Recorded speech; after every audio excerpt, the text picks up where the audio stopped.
La la la, no,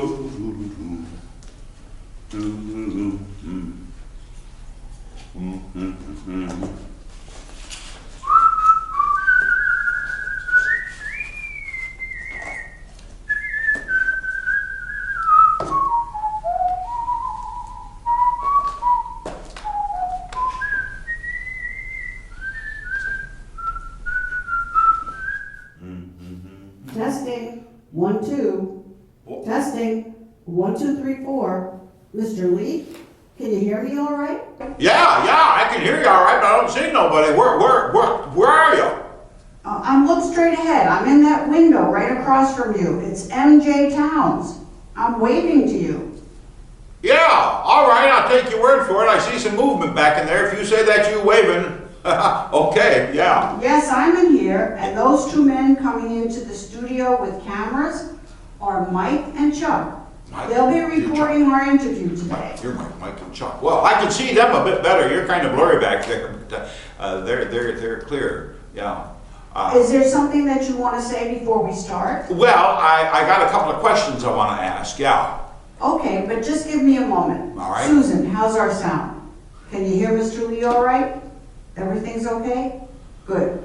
All right, Mr. Lee, what are your questions? Well, I want to know where am I supposed to look if I can't see you? I mean, I'm supposed to be talking to you. We're having this conversation, but so I just look at that window in your direction? You may, or you could look at the cameras, or you can look at Mike or Chuck. And what else, Mr. Lee? Do I have to stay seated? I got a bum knee and a bum back, and every now and again I have to get up and stretch a little bit. Is it all right if I stand up? Yes, of course. Just don't go too far away. Stay in front of the cameras. All right. Anything else? I guess I just want to say thank you. You know, I'm so very glad that you picked my my paper there that I sent in.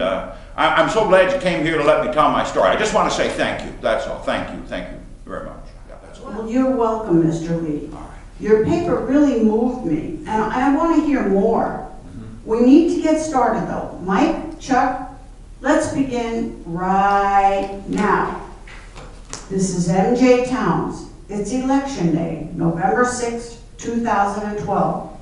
I'm talking today with Mr. Beauregard Stewart Lee, a lifelong resident of St. Augustine, Florida, who wrote to me these words: I was a racist, and I witnessed the greatest transformation imaginable in the United States of America. Referring to the civil rights struggle here in St. Augustine. Mr. Lee, is that correct? Yes, that is 100% correct. I was a witness, all right, and I saw a whole lot and was involved in quite a bit of it myself. And I've had to examine who I was and what I did, look back and take stock of who I was, and it's caused me to make a change in my life, I'm happy to say. That wouldn't have happened but for a girl that I fell in love with the first time I saw her, and loved her ever since. She's the love of my life, yeah. Would that be Mrs. Lee? No, she's the one who got away. You know, who got away while the getting was good, like they say. Yeah. All right, Mr. Lee, where shall we start? Do you want to tell me about this girl? I mean, if she's a big part of your story, and it's about today's election. Well, yes, she's a very big part of it. None of this would have happened to me if it wasn't for her. She was the smartest, sweetest, most beautiful gal I ever knew. Smarter than I ever was. Got straight A's all the time in school. She was, and anyway, she was. It's really her story too. I mean, it's our story. It's not just about me. Is it all right if I say it's our story? You can say it any way you want, Mr. Lee. All right. Our story, I'd have to say, began the day I met her. I guess that's the right way to put it. It was my 17th birthday. It was August 6, 1960, and my folks were taking me out to where I wanted to go for dinner that night to celebrate. And whenever I had my choice, I said I wanted to go to Hojo's. That's what we called Howard Johnson's back in the day. And that I'd get my favorite dinner there, which was fried clams, you know, at Hojo's with tartar sauce. And we were sitting there, just the three of us. My oldest sister was married, gone off to Oklahoma with her husband and her family. But Mom and Dad and I were sitting there, and when we finished up eating, the door from the kitchen opened up, and the wait staff and some of the other folks, cooks back in there, I guess, they all came up, and one waiter was carrying a birthday cake. And had candles all stuck in it, and they were burning. They sang happy birthday to me, and they set it down on the table. I made a wish and blowed it out. And we was eating our cake, almost finished up with it, when that same group of people from the kitchen, they come back out, and they were carrying another birthday cake and singing another run through a happy birthday to the side there, where there was a gal there, the prettiest gal I'd ever seen in my life. She had long brown hair, and it was natural for us when we had finished our cake. Mom and Dad and I, we walked down there, and we introduced ourselves to this family. The Bernhardts, they were called.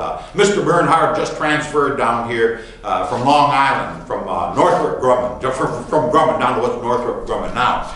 And he was down here, and they just moved here this week. And I talked to Maggie. I introduced myself. She told me she was Maggie Bernhardt, and I asked her what she had to eat, and she said she'd gotten the fried clams. I said, me too. With tartar sauce? She said, oh yeah, with tartar sauce. And Mom and Dad were talking to the folks, and me and Maggie, we were talking, and Mother, being, I guess, what you'd call an aggressive church woman, she said to Mrs. Bernhardt, you don't have a church then if you just moved down here. Are you folks church people? And Miss Bernhardt, she said, yeah, we're Methodists. And my mother said, well, we are too. Why don't you come to our church, First Methodist, tomorrow, 11 o'clock service? And they said, well, we'd be glad to. And so, well, you know, me and Maggie, we were talking there, and you know, the same birthday, and we both had fried clams, and we were both Methodist. I took it all as kind of a sign, you know? Yes, I could see how you might. Yeah.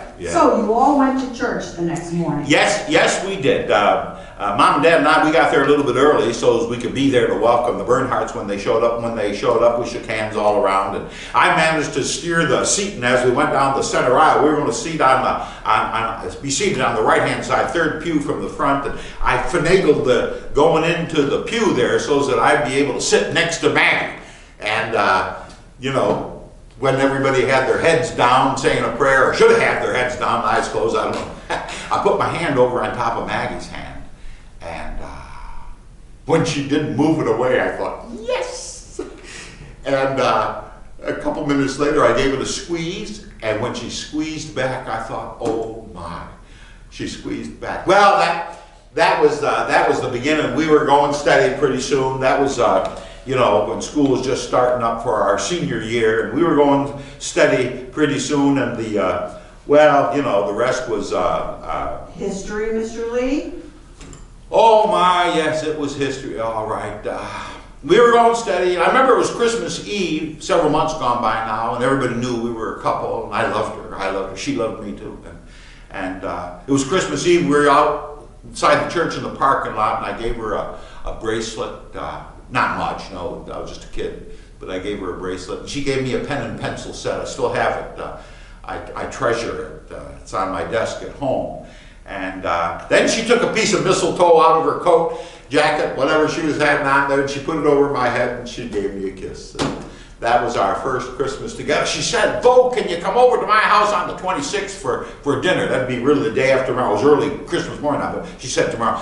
And I said, sure. She said her best friend, Edie, was coming down from Long Island to spend, you know, she had time off from school just like we did. And she wanted me to meet Edie. I said, yeah, what time do you want me there? She said 6 o'clock, and I couldn't wait, you know.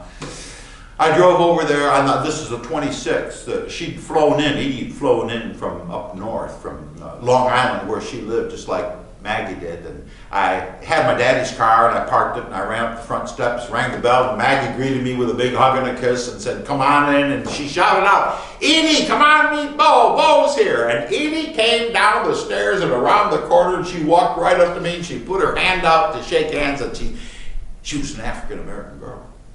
She was a black girl. And she said, Beau, I've heard so much about you. How do you do? And I looked at her hand, you know, and I looked at her, and I looked at Maggie, and then I looked at her hand again, and I said, I got to get out of here.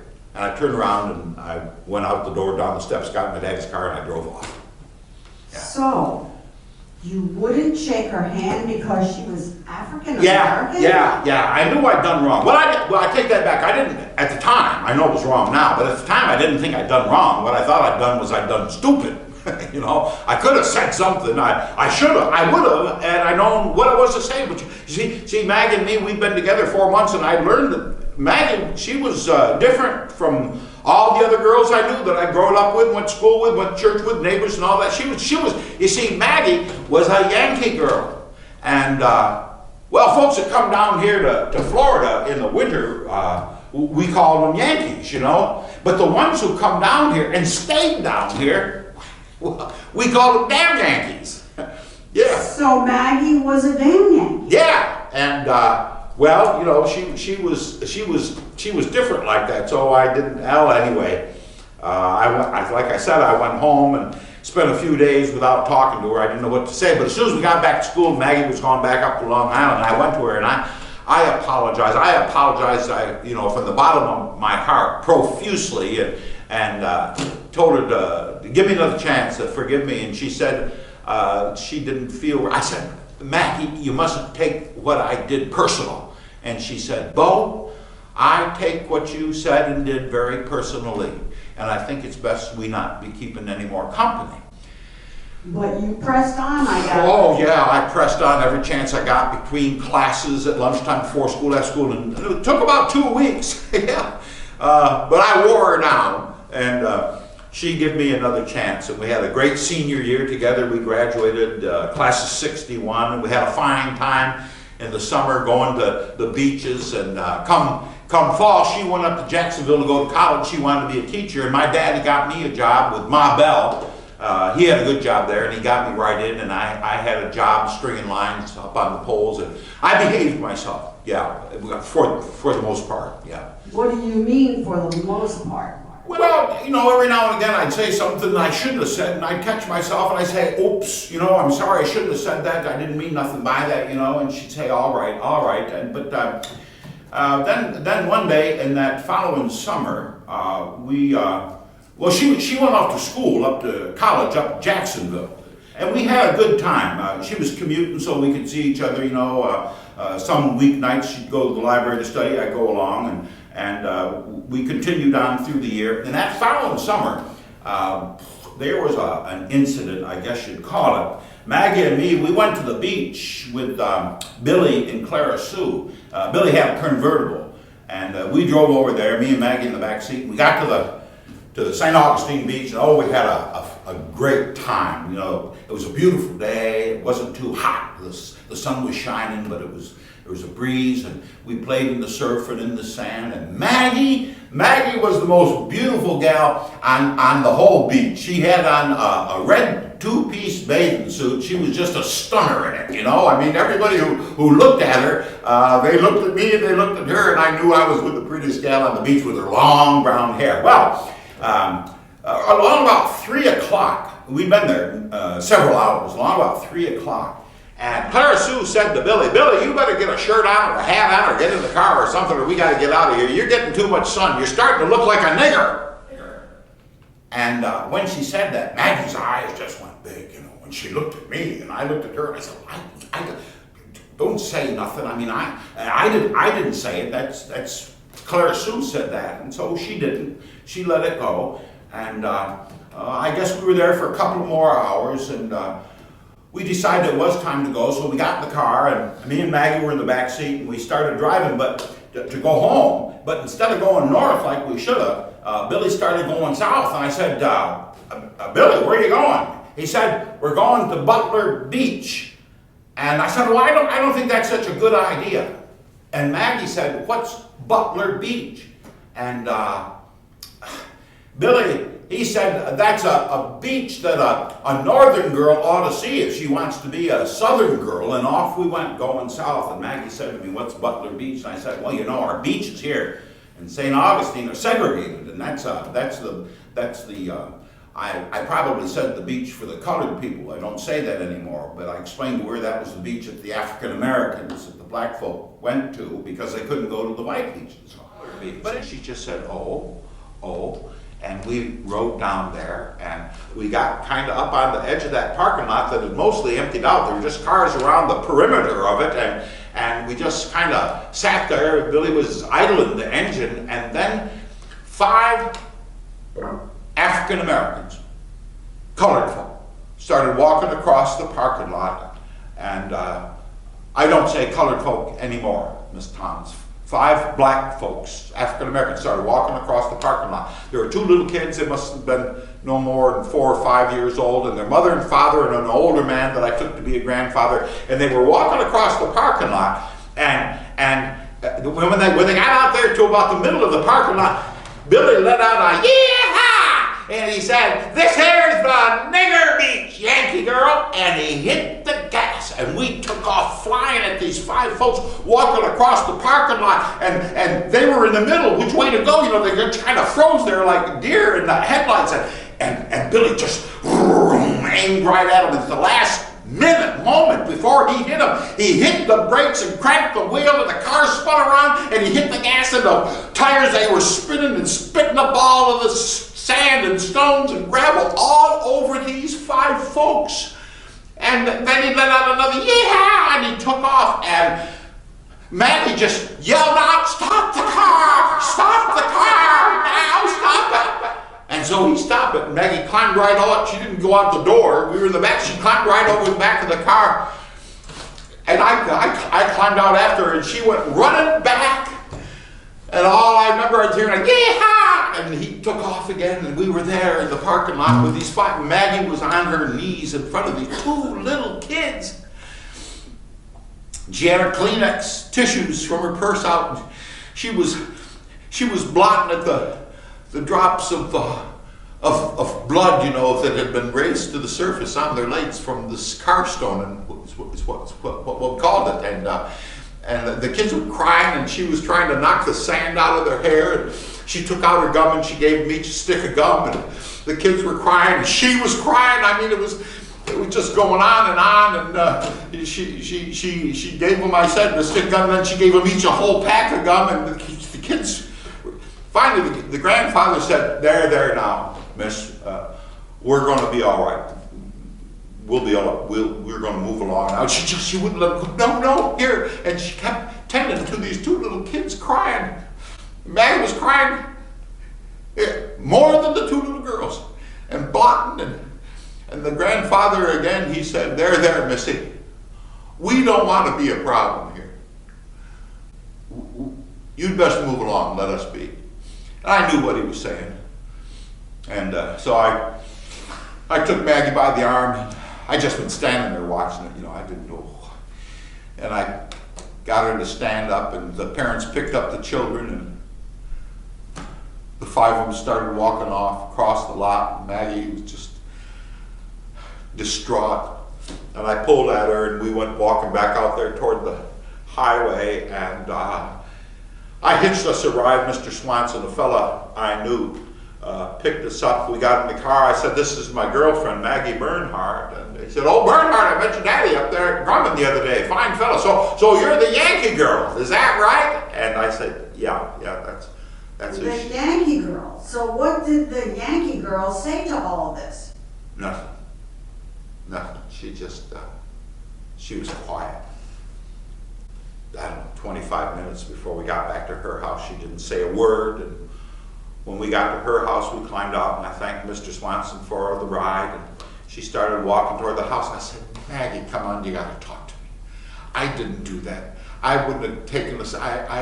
Please." And she wouldn't say a thing. She wouldn't look at me. And I just said to her, Maggie, you got to get off your high horse and give me a second. And I knew as soon as I said that, I shouldn't have said that. She turned around, she looked me dead in the eye, and she said, "I'm going to ride my high horse right back into my house, and I don't want to see you anymore." And she turned around, and off she walked up the steps, in the door, closed it, and she was gone. Did you call her or anything? Well, yeah, as soon as I got home, I called, and her mother answered the phone, and she said, yeah, she's here, Beau, but she told me to tell you that she doesn't want to talk to you anymore. And she was real polite about it, but she wouldn't talk to me. And I called later that night, and her daddy answered, and he was real nice, but he said the same thing. Did you see her at church? No, she stopped going to that church because she knew I'd be there. And when I heard that she was now going over to Grace Methodist instead of First Methodist, I went over there on a Sunday morning. And I went in and I sat in the back, and there she was sitting in the third pew. That was our pew up there from the front, and she was sitting there by herself. And when the service was over and everybody stood up and the preacher gave a benediction, she turned around, she saw me in the back, and our eyes met, and I thought this might not have been a good idea too. I went outside and I waited for her. When she come out of the church, and she walked right up to me, and she looked me right in the face, and she said, "Don't you ever follow me to church again. You're no Christian." That was pretty harsh. Maybe she shouldn't have said that. Well, she was right. She was right. I was a Christian. And she started walking away, and I got in my car, and I took right off. I rode right beside her, going the wrong way on the oncoming. I drove right next to where she was walking. I said, "Come on, Maggie, let me give you a ride home. You don't need to talk to me. I understand we'll never talk again, but let me give you a ride." She just kept walking. She wouldn't get in the car, and it got cloudy, and it started to sprinkle. And I said, "Come on, Maggie, get in the car. It's going to pour." And she wouldn't, and sure enough, it did. The rain came down in buckets, and I said, "Come on, Maggie, get in the car. For crying out loud, let me give you a ride." She wouldn't get in the car, and she walked. It was a mile and a half from that Methodist church back to her home there on Magnolia Avenue. She wouldn't get in the car. I followed her all the way back. She just went in the house, and that was that. And you never saw her again? Well, no, I saw her a couple of times, from a distance or at a store or something, but not to talk to. It was clear she didn't want to talk to me. And about a whole year had gone by, and I went to the movies with my buddies. We went to the Matanzas Theater, and we went to the movies. And it was playing, To Kill a Mockingbird was playing. And I was sitting down below, and Maggie, she was sitting upstairs in the balcony. It's difficult for me to say. I haven't used this word in 50 years, Miss Towns. We called that section up there Nigger Heaven. And did she speak to you? Well, yeah, you see, I got to tell you, there at the Matanzas, we all bought our tickets down front at the ticket window, and the white folks went right in through. All the white folks would go right in through the main doors, go in and sit downstairs, and all the black folks, they'd buy their tickets and then have to go back out around the building, down the alley, and up a side stairway to get up into that balcony. Well, I saw her up there, and well, anyway, the movie was over. It was To Kill a Mockingbird is what we saw. And she Did come she up. speak to you? Well, yeah, she did. She came right up to me after the movie. I was standing out front with my buddies, and she walked up to me and she said, "That was a good movie, wasn't it?" I said, "Yeah, it was a good movie." And she said, "Would you give me a call?" "Yeah, sure. When?" And she said, "When you get home." I said, "Yeah, I'll call." And you did? Damn straight I did. Excuse me, darn straight. I went right home just as fast as I could, and I called up, and I hadn't given her time to get home. Her mother answered the phone and said she wasn't here, and she doesn't want to talk to you. But I said, no, she does. I just saw her at the Matanzas. Ms. Bernhardt, she asked me to call her tonight, and so I'm just doing like she said, all right, well, her daddy's gone to pick her up, and they'll be back in probably 5 minutes. I'll tell her to give you a break. All right? Oh, please do. Yes, that'd be fine. And we hung up, and I sat there by the phone. I wasn't going to move. I wasn't going to let anybody else take that phone. As soon as it rang, I picked up, hello? And she said, "Beau, yeah, it's Maggie. Yeah, Maggie, hi. Can you come over, Beau?" That's all she said. I said, "When?" And she said, "Right now." I said, "Yeah, I'm on my way. Bye." And I hung up, and I got in my car. I had my own wheels by now, and I drove it over there, and as fast as I could, ran up the steps, knocked on the door, and she met me at the top of the steps. She greeted me, she said hello or good evening. There was no hug and a kiss or anything like that. And she said, "Come on in." And she led me into the living room, and we went in, and I sat on the couch, and she sat in a chair. She wasn't on the couch with me. And we just sat there and she said, well, how are you, Beau? What are you doing with yourself? And I told her I was well, and I told her that I've been promoted, actually. I'd done so well there at the phone company that I was now foreman on crew, and I was doing all right. And I said, how are you, Maggie? How you doing? And right out of the blue, she said to me, do you know who Martin Luther King Jr. is? Well, of course I knew who he was. Me and my friends, we called him Martin Luther Coon. Now, of course I didn't say that, and I didn't tell her what I was thinking either. What I was thinking was that, yeah, I know who he is. He's a troublemaker, and he'll get his sooner or later. No, I didn't say that. I just said, yes, I know who he is. He's a very influential Negro. An influential Negro. And what did Maggie say to that remark? Well, she started schooling me right there. I don't know how long she talked. She told me all about Martin Luther King. She called him Dr. King. She always said Dr. King, Dr. King. She told me how he'd skipped 2 grades of high school. He was a smart lad, and he graduated when he was only 14 or 15, something like that. How he went to college for his bachelor's degree at Morehouse, and then he went to seminary, and then he went to Boston University where he got his PhD, and he'd written things, and he was a preacher, and he preached, and he had a church, and he was one of the most brilliant men she'd ever read about, and how she had made it a point to learn all she could about him. And she told me how he'd get locked up in Birmingham, what got to be called Bombingham because of all the violence there, you know. And when he was in jail, he wrote this, what's called a letter from the Birmingham jail, in which he said it was the moral responsibility of every single man and woman in America to do all that he or she could do to end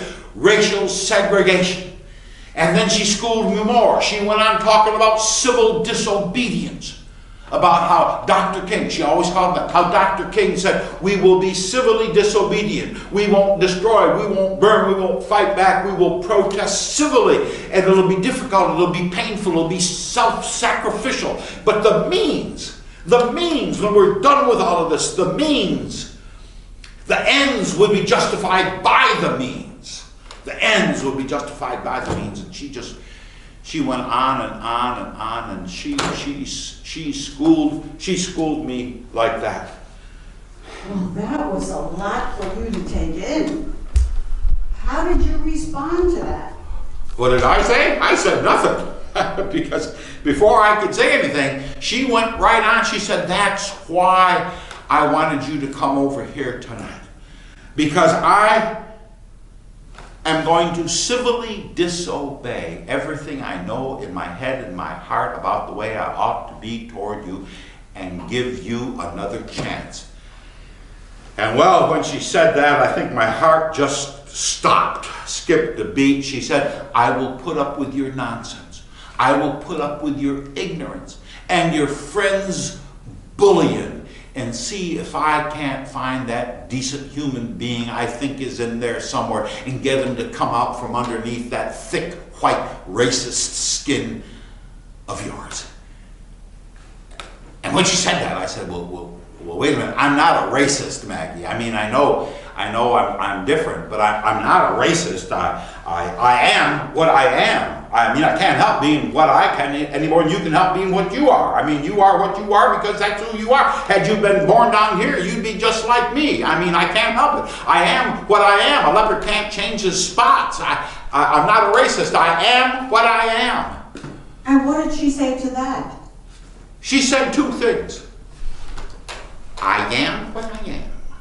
Is that right? Is that what you're going to say, Beau? I'm going to call you Popeye from now on. I am what I am, really.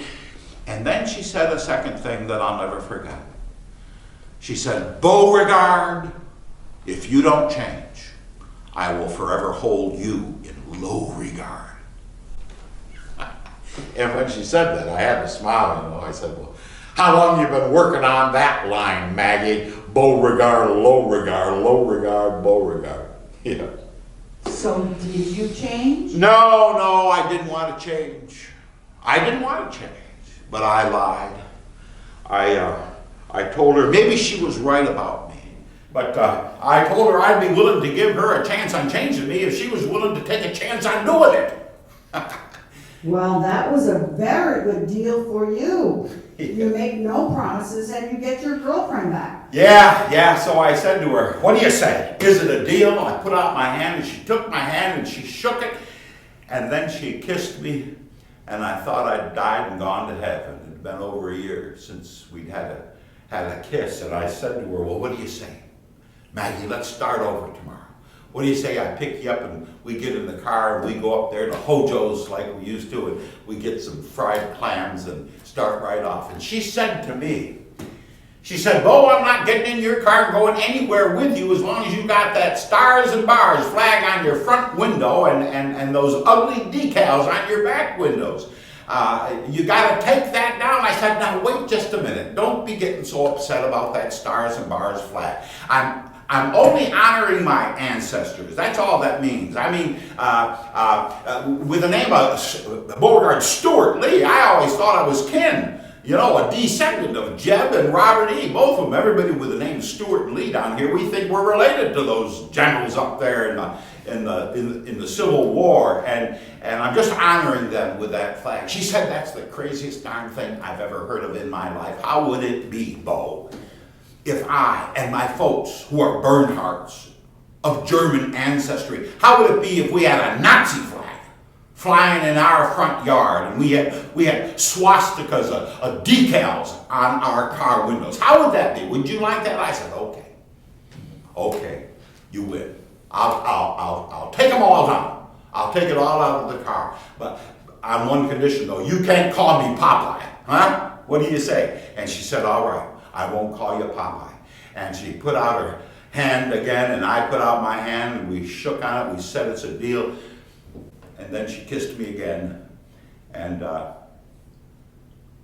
I kissed her again, and she kissed me again, and I kissed her again, you know.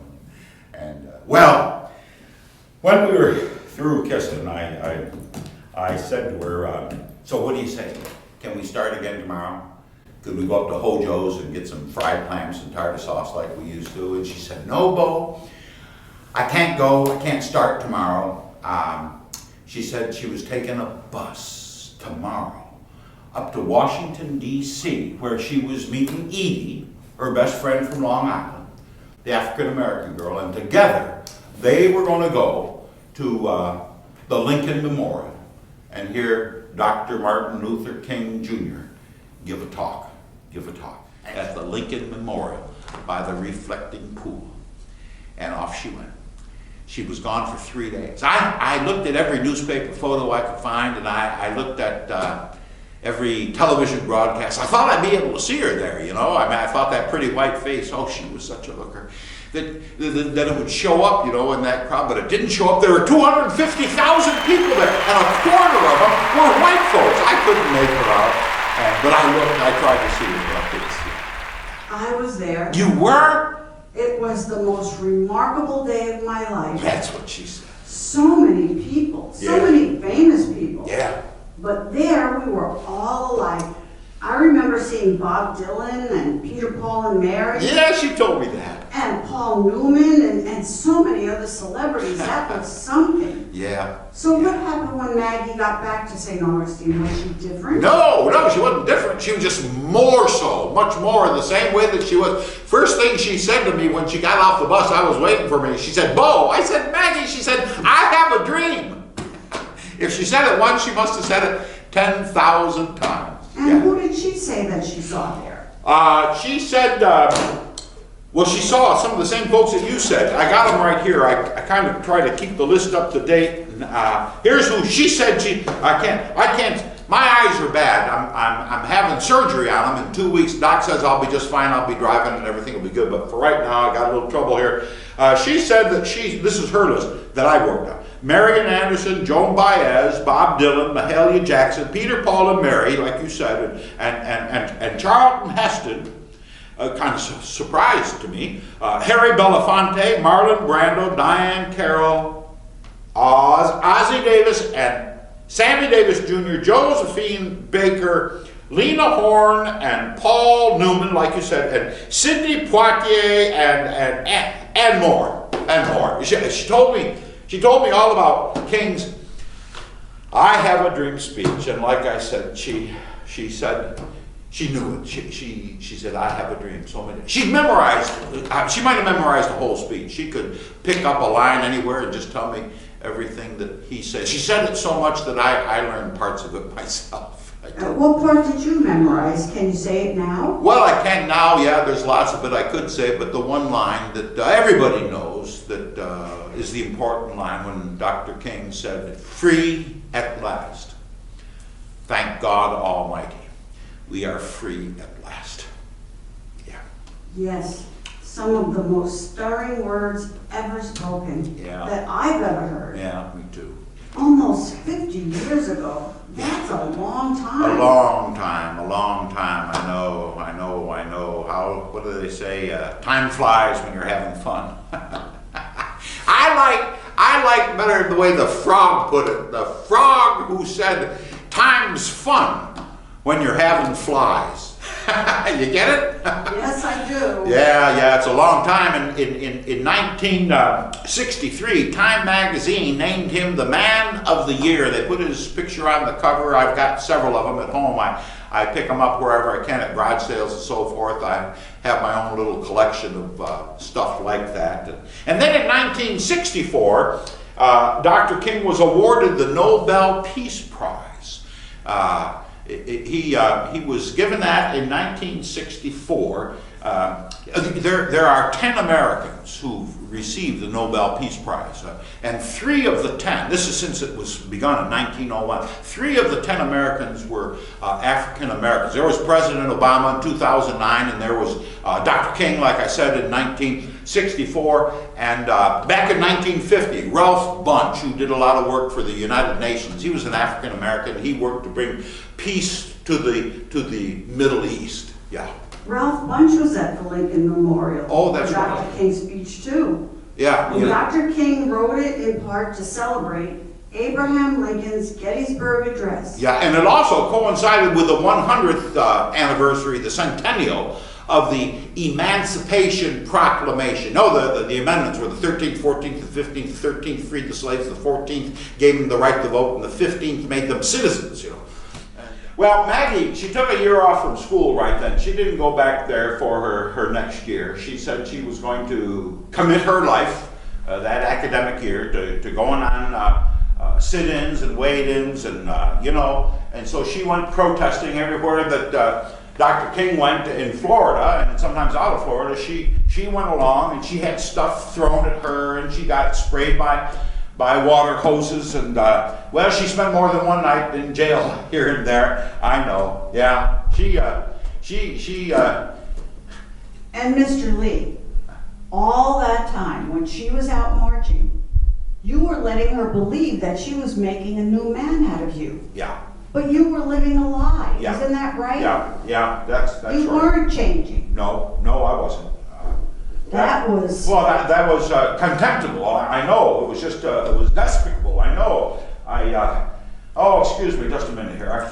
I gotta get a drink. Take your time. Yeah. You want to take a break? No. I just want to sip of, whenever I have a glass of water, I think back to all the times Maggie and me, we could come out of a movie theater or out of Woolworths or wherever we'd been on a date, and we could have just had a Coke. I mean, she wasn't thirsty, but if there were drinking fountains, how they were for coloreds only and for whites only, she would go over to the fountains that were for the coloreds only. If there were white folks standing around who could see her, she'd go over there and she'd take a drink out of the coloreds only water fountain. And of course, whoever was standing there, they'd sort of chastise her, say, you shouldn't be drinking out of that. That's for the coloreds. And Maggie would just look at them, and she'd have a big smile on her face, and she'd say, I have a dream. I have a dream. But that would rile them up even more. Yeah. Well, did you try to stop her or get her to back off? Oh, yeah, sure. I tried, but there was no stopping her. I mean, she believed she was on a mission from God. She thought that she was doing a holy work, and I just better stay right out of her way. Yeah. So she wasn't just talking the talk, she was walking the walk. She was marching the march. That's what she called it. She said she was on a mission from God. And I I remember when I heard that line in that Don Aykroyd and the Belushi movie, they were on a mission from God. I laughed right out loud because that's how Maggie thought of what it was that she was doing. It was a holy work. She must have said, Beau, I have a dream. She must have said it 10,000 times. I said, Maggie, what you got is dream fever. And she said she liked that. She said, yeah, I got dream fever. That's what she called it, dream fever. And of course, with fever, you know, things get hot. And things were heating up in St. Augustine, I want to tell you. St. Augustine was a hot town at this time. You know, if there was a parade of protesting folks scheduled and folks knew the parade route, some of the folks on the other side, you know, from the Klan and some of the rest of us who weren't in the Klan but were, you know, carrying on, we'd get a truckload of bricks and take it right near the parade route, so when the protesters came through, there'd be bricks that could be thrown right at the protesters. Yeah, guns were going off, shots were going off, shooting up Lincolnville, where most of the African Americans live. It was a violent time. You know, Martin Luther King wrote that St. Augustine was the most violent town in America during this civil rights thing. St. Augustine, right here. Yeah. Did Maggie ever get hurt? Well, not so she ever told me, but I don't really know. Yeah. And many folks at that time thought there was absolutely no hope. Yeah, that's what they thought. But I remember in March of '63, Maggie said she was hopeful. She said she thought there was some hope. There was reason to be hopeful. You see, it was 1963, and that was 2 years before the 400th anniversary of the founding of the city of St. Augustine. And the preparations for that celebration were being made in '63. You know, it was going to be a big time, a big deal, and got to work toward it. And part of those preparations in '63 was having Vice President Lyndon Johnson come to St. Augustine to give a speech. And there were folks in the movement who wrote letters to President Kennedy and to Vice President Johnson saying the government shouldn't spend any money on celebrating a city that was a segregated city. I think the woman who's in charge, or one of the leading opponents writing those letters, was Fannie Fullwood here in St. Augustine. Anyway, they presented their case to Johnson, and Johnson said he wasn't going to come. He wasn't going to go speak and celebrate any segregated city. And of course, when he said that, the town fathers got together and they said, well, we're going to have to effect a compromise here. And so they told Johnson that it would be an integrated presentation. When he spoke at the Ponce de Leon Hotel, what's now Flagler College, it would be integrated. And they went ahead and they put in 2 Negro tables, what they said, off to the side and in the back of the room. And on that night, March 11th, in 1963, black Americans who went in the front doors of for the first time in history, you know, not as servants or as janitors or as maids, but as bona fide representatives of the citizenry of St. Augustine, and they were seated in there when Lyndon Johnson at this black tie affair gave his talk. And Maggie, she thought we'd turned a corner when that happened. Well, then hope did stir. Well, but how long did that last? It didn't last long at all. There was a man, a great man. He still is. He's alive today. A great man. Back in the day that we're talking about, his name was Robert Haling, Dr. Robert Haling. He was an African American. He'd been raised up in Gainesville, I think, or Tallahassee. No, I'm not quite sure. Anyway, he was raised up there in Tallahassee, and he went in the Air Force, and he was an officer in the United States Air Force and a dentist, and he set up his dental practice right here in St. Augustine, I think about 1960. And he was very active in the NAACP, and he organized youth for their demonstrations and taught them how to believe and so forth. And he was a wonderful, brave, good man. Anyway, when Medgar Evers got shot, he said that he and his friends, they weren't going to go down like Medgar went down. They had guns armed, loaded, and they were ready to fight back. And of course, when he said that, that was like throwing a gauntlet right down to the Klan, and the Klan was more than happy to pick up that gauntlet and run right along with it. And they went into Lincolnville, and they shot up Lincolnville, and they went out to West St. Augustine, where Haling and his family lived, and they shot his place up. He didn't get hit, but his wife almost just missed hitting her with gunfire. They did shoot his dog, and well, it was a terrible, terrible time. That dream fever was high. Dr. Haling, he and three of his buddies, James Jackson and James Hauser and Clyde Jenkins, the three of them, along with Haling, they were out on Route 1 somewhere near a field, and they were kind of looking at a distance to a KKK rally that was going off in a field somewhere there off of Route 1. And they were watching what they were doing. You know, they had a bonfire, and I don't know, you can use your imagination. I didn't see it. There might have been sheets and all of that. And anyway, some folks, I guess, must have circled around. They got the drop on Haling and his buddies, and the four of them were taken. They were taken, and they were taken right down to where these 200 Klansmen were rallying. And gosh, they just beat the daylights out of all four of them, and knocked out 11 of Haling's teeth. And they were just, they crushed his right hand, so that, doing his dental work was going to be problematic. And they just did a number on them. They had them, three of them were unconscious. And they had the four of them stacked up like firewood, and they were getting ready to pour gasoline right on them and torch them and light them up and be done with them. Well, there was a minister in the crowd, a minister of a church there at that rally participating in it, and he thought it had gone too far, so I guess he got away and he called the police, and the police came and they broke it up. And the police made 8 arrests. They arrested the 4 black men who were hardly able to walk. 3 of them, remember, were beaten unconscious. And 4 white men were arrested, and the 8 were taken into the courthouse or the jail or wherever there was. And the 4 white men arrested were let go. And the 4 blacks were charged with assault of the mob of 200 Klansmen. How's that? That's what they were arrested for. Well, when it came time for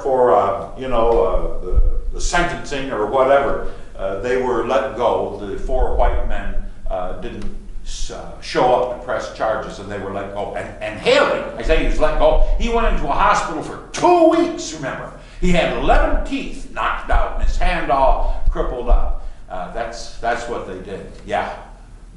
It was a terrible.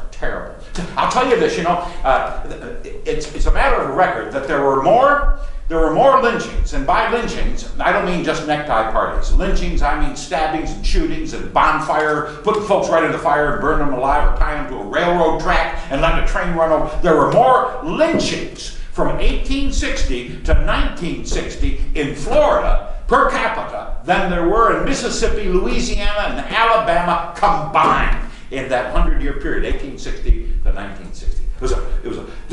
This here state was a bad place, and like I said before, Dr. King said St. Augustine was the worst part of it all. Mr. Lee, can you please go back a bit? You mentioned Medgar Evers. What can you tell me about him? Well, he was another great man of principle, I believe. He wanted to go to University of Mississippi Law School, but they wouldn't let him in because he was black. Huh? How's that for a reason? Keeping somebody out. Smart man. Anyway, he became an insurance salesman, and he was real active in the NAACP. And on the night of June 12th, they firebombed his house, throwing Molotov cocktails on it at a previous occasion. But on March 12th, he came home late at night, just after Kennedy had given his big speech on civil rights and the Senate filibuster had ended. And he got out of his car, and they shot him in the back.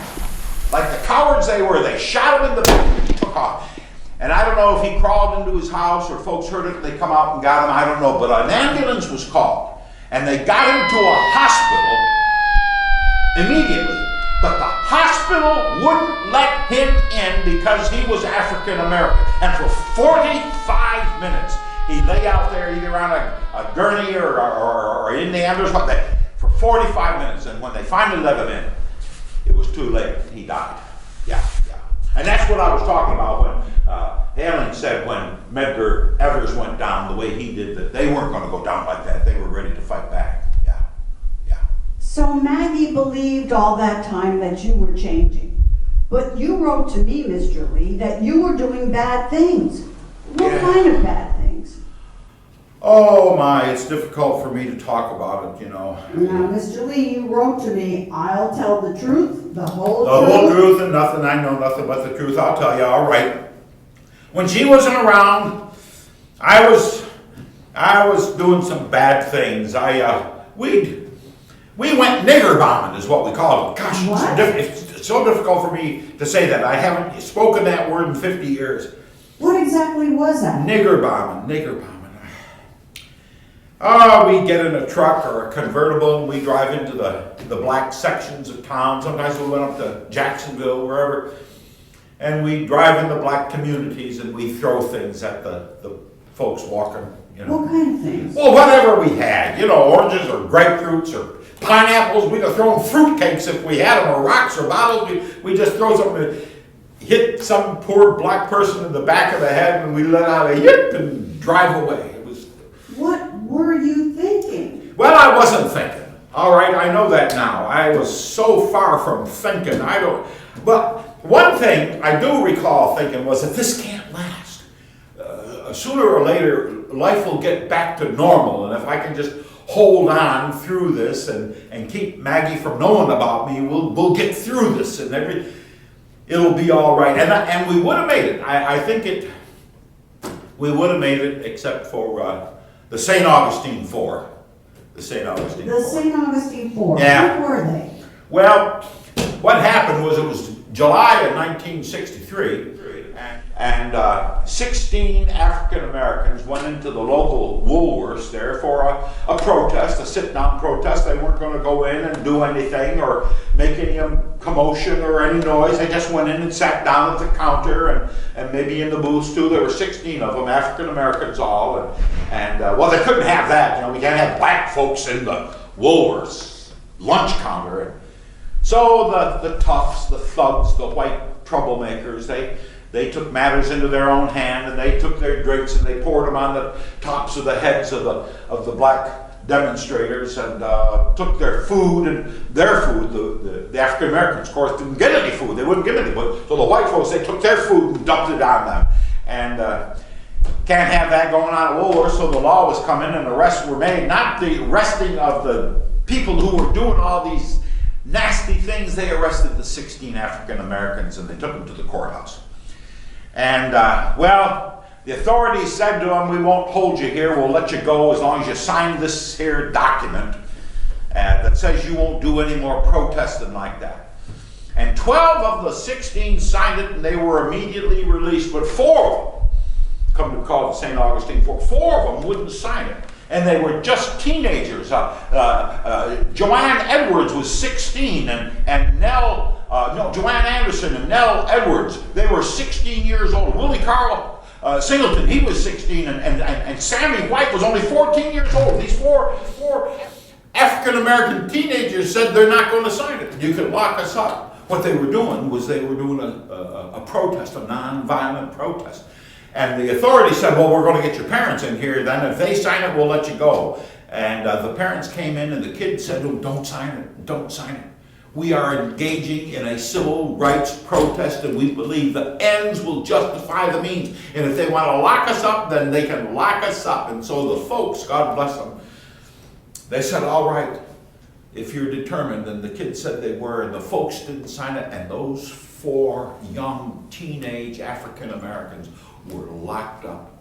And they were taken from one holding place to another, to some detention reform place and to another holding cell. And for 6 months, they moved them all around, locking up these 4 teenagers because they wanted to go into Woolworths and have a Coke. Yeah. Well, that hit all the news, I want to tell you. That just flew all over the country, how St. Augustine treated their children. And St. Augustine, I'll put it this way, got a black eye when that happened. And no pun intended. It was bad PR for St. Augustine, locking up teenagers, yeah. And then Mary Parkman Peabody came to Yes. St. Augustine. That's when Mary Parkman Peabody came. Now I'll tell you about her. She was a great lady. She wasn't a young kid. She wasn't like Maggie. I think Mary Parkman Peabody, I think she was 72. She was married to a bishop of the Episcopal Church somewhere up in New York State, and she was the mother. Mary Parkman Peabody was the mother of the sitting governor of the state of Massachusetts. His name was Endicott Peabody, and she was a demonstrator, and she was on the cause for civil rights. And when she saw all this about 4 kids being locked up, she got some other equally prominent women, and they came down here. These fine women, they came down and they joined in the protest. The mother of the governor of Massachusetts, and they locked her up too, and the women who'd come down with her. Now that was even a bigger stir, locking up a mother of a bishop and the wife of a president of a seminary and the mother of the governor. They threw them all in jail, and that news was something. And St. Augustine, well, it was just wild here. And anyway, the governor of Florida, he and his cabinet, they got together, I guess, with the town's fathers here in St. Augustine. They said, let him go. You know, this is good PR for Florida. Let them go. And say that, so they were all released. Yeah. You said before that Maggie took a year off from school. What was she doing at that time? Well, she was going wherever she could, by car or by bus, to join in the demonstrations. Where King went, she went, and she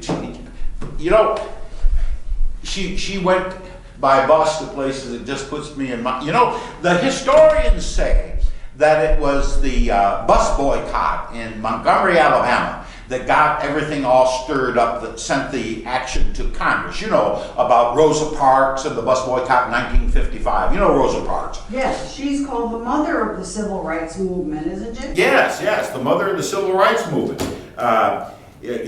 What she did, I'll tell you, she was coming home from work one day, and she was taking her regular bus and sitting in her regular seat to go home on the bus.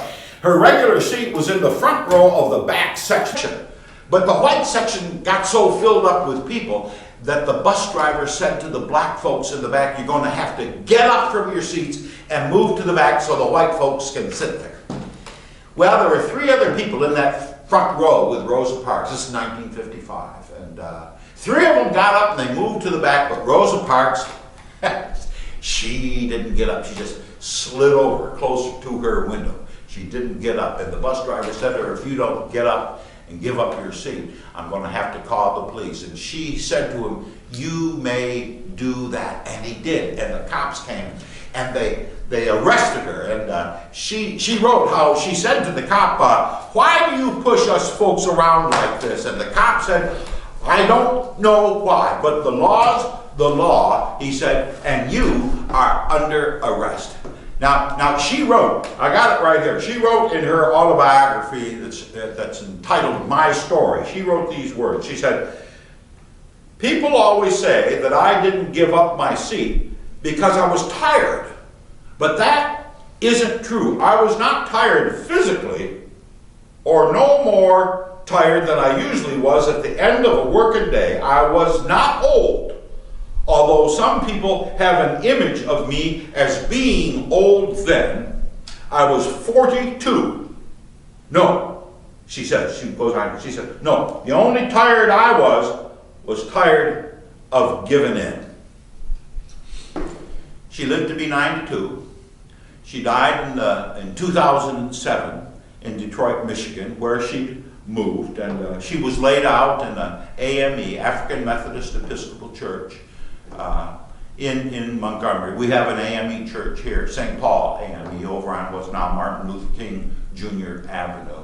And she was laid out in that AME church in Montgomery, and Condoleezza Rice came and spoke at her funeral. She said that she'd never been picked to be the Secretary of State if it wasn't for Rosa Parks. Rosa Parks, yeah. Mr. Lee, could you please go back a bit? I'm losing your chronology here.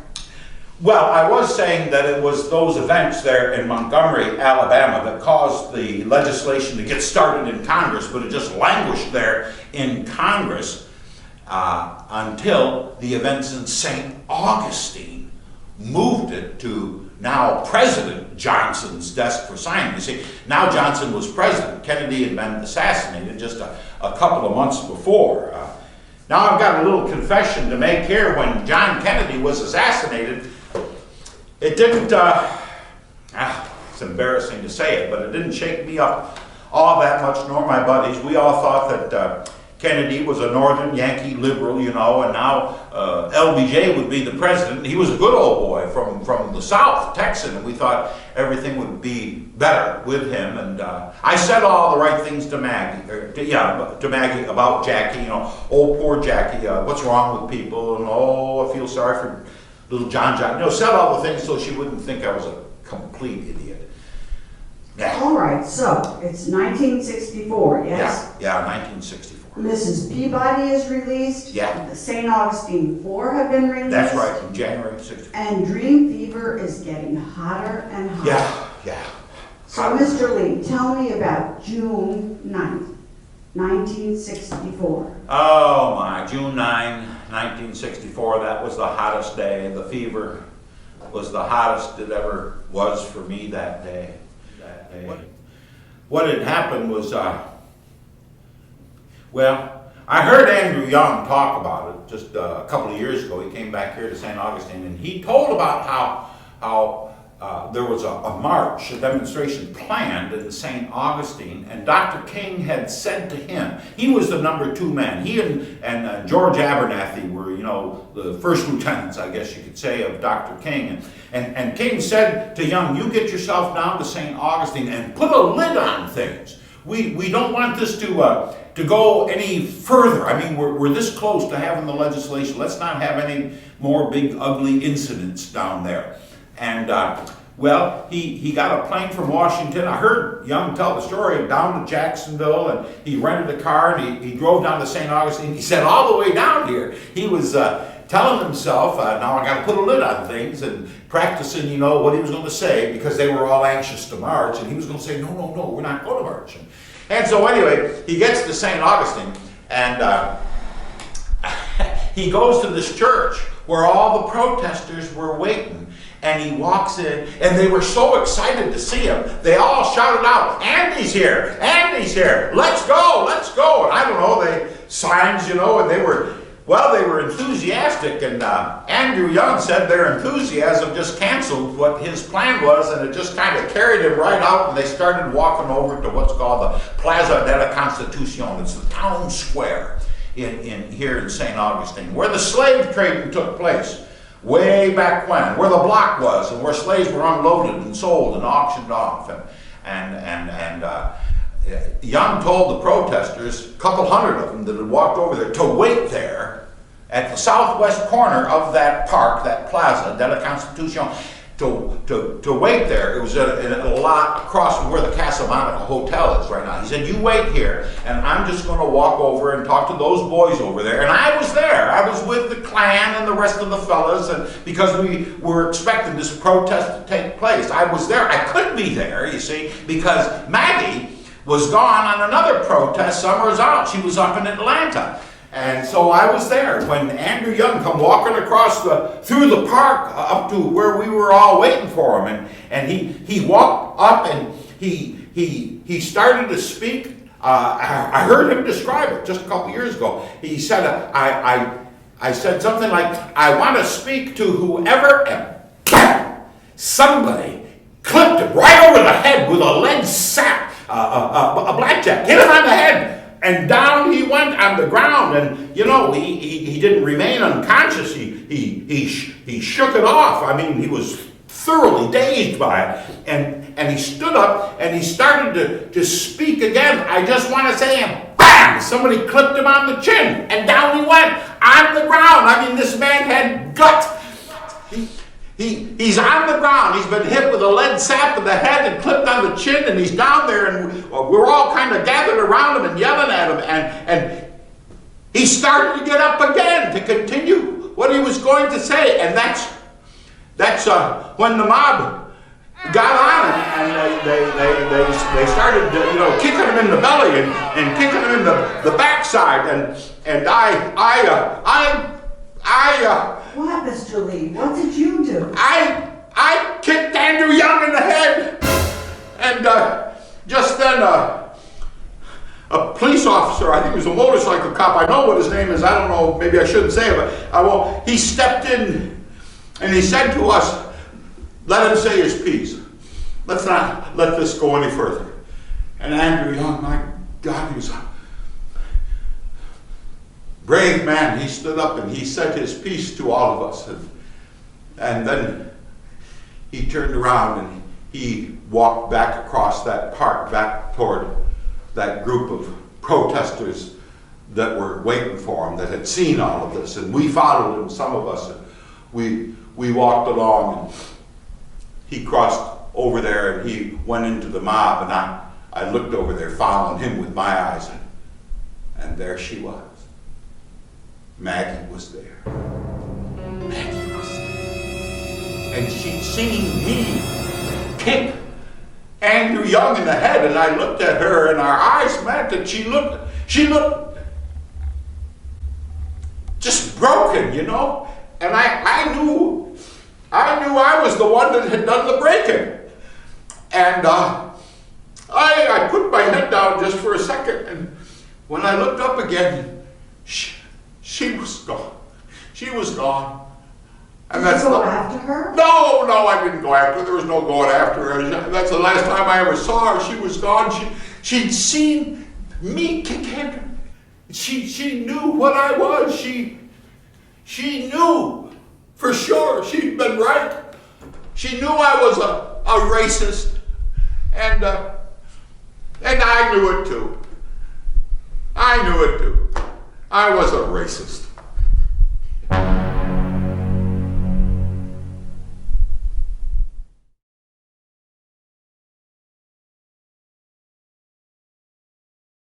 Lee, when you're ready, please tell me what happened after that. Well, I went right home, and I threw up. I wasn't so much sick to my stomach as I was sick to my heart. I knew Maggie and me, we were done, we were finished. I knew there was no future there for me, and I thought I had to get out of St. Augustine. Everywhere I went, I couldn't get through a day's worth of working or going anywhere, seeing anything without thinking of Maggie. And I figured I just had to get out of St. Augustine, and Billy had just signed up a hitch to go in the Army, and he was going to go to Vietnam. And I figured, well, maybe that's what I need to do, is just sign up. And so I was all set. I was going to go in the Navy, a 3-year hitch. And on the day I was going to give notice, I burned the pole. That's what we called it. It was late in the day, just before quitting time, and I went up to the top of the pole to make some investigations, make sure the work was all right. I was in charge of that crew, and loose, and you fall down. You see, what we have are these this climbing gear strapped to our legs and our work boots. I got a security belt around the middle and around the pole, and you kick in one of these steel spikes, or gaffs we call them, and kick it in like that, and then you go up and you kick in another one, and then you pull the last one out and you go up and you climb the pole like that. And I could go up that pole faster than anybody there was. And I never had an incident, but I got to the top, and I don't know what happened. Just as I was up there at the top, and I took the one gaff out here to go up to the next one, this one come out, and down I went, burned the pole. Now, it's more embarrassing, I guess you'd say, than painful, but that time it was more painful than anything else. I don't know how it happened, but I was in this free fall, and just before I'd hit the ground, my gaff, one of them on my right leg, got stuck back in the pole, and I got wrapped around that thing. I was turned upside down and inside out with that security belt, and I never did hit the ground. I was just hanging there upside down, with a broken leg, a broken knee, and a real badly sprained ankle that still hurts today. And when I say I got a bum leg, that's what it was from. Yeah. So I was laid up for better part of the year like that, I couldn't work. I couldn't do anything really.